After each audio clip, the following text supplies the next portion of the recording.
Air कॉम्प्रेसरपासून अर्धा इंची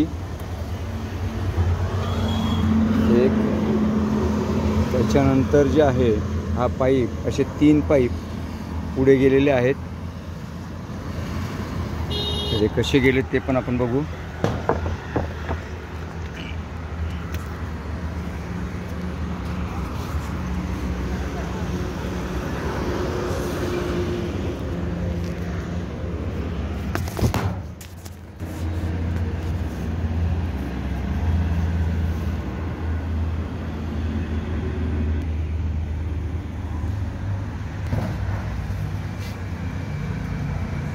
इथे एल्बो, म्हणजे हे एअरप्लेन गेल्यानंतर इथे जे आहे, इथे 2 एल्बो, इथे 2 एल्बो, आणि मग पुढे पाईप हा जो आहे पुढे गेलेला आहे.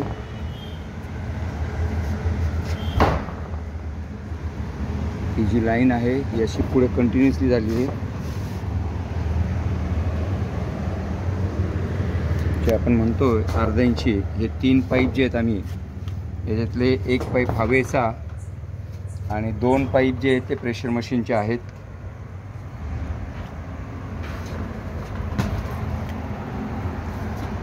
अशी ही पाईपलाईन इकडे आणली.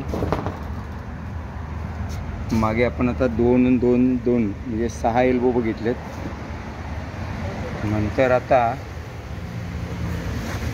हे जे आहे इथे 3 एल्बो आहेत, 1 2 3, चौथा खाली आहे, 5वा इथे आणि 6वा इथे, म्हणजे इथे 6 एल्बो बसलेत.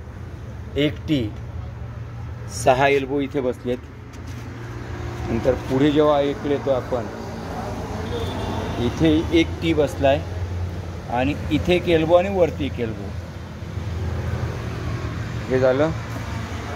नंतर इथे सॉकेट, नंतर या ठिकाणी 2 एल्बो, 1 टी, इथे 1 टी, इथे एल्बो आणि युनियन. त्याच्यानंतर सरळ पुढे चाललो आहे आपण. इथे 3 एल्बो बसलेले आहेत. नंतर इथे जे आहेत इथे 2 एल्बो आहेत आणि हे पूर्ण सिस्टीम एअरची. त्याच्यानंतर आता आपण इकडच्या साईडला जे आहे इकडे 1 टी आणि 2 एल्बो, परत इथे 3 एल्बो बसलेले आहेत आणि त्याच्यानंतर इथे 2 एल्बो बसलेले आहेत. त्याच्यानंतर आता आपण बॉल जो आहे 1 2 3, नंतर 4, नंतर इथे 5वा, 6वा, इथे 7वा आणि इथे 8वा आणि आतमध्ये 1, असे 9 बॉल इथे लागलेले आहेत. नंतर हे जे आहे एक QRC, म्हणजे आता QRC आपण मोजू.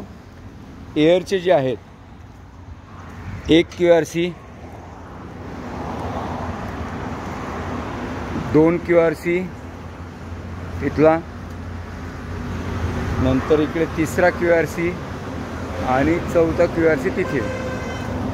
त्याच्यानंतर 4था म्हणजे 5 QRC इथे बसलेले आहेत. इथे 2 आहेत, 2 इथे, 2 तिथे, आणि ही एअरची एक सिस्टीम. हे असं सर्व सिस्टीम आहे. आता एअरचा जो आहे तो आपण एअर कॉम्प्रेसर बघू. आतला इथे हे जे आहे पॅड खालचे, नंतर इथे एल्बो, होस पाईप, इकडे होस पाईप, सॉकेट, असं टोटल फिटमेंट आहे हे. तर हे अशी एक एअरलाईन जी आहे ती लागत असते आणि पाण्याची लाईन लागत असते.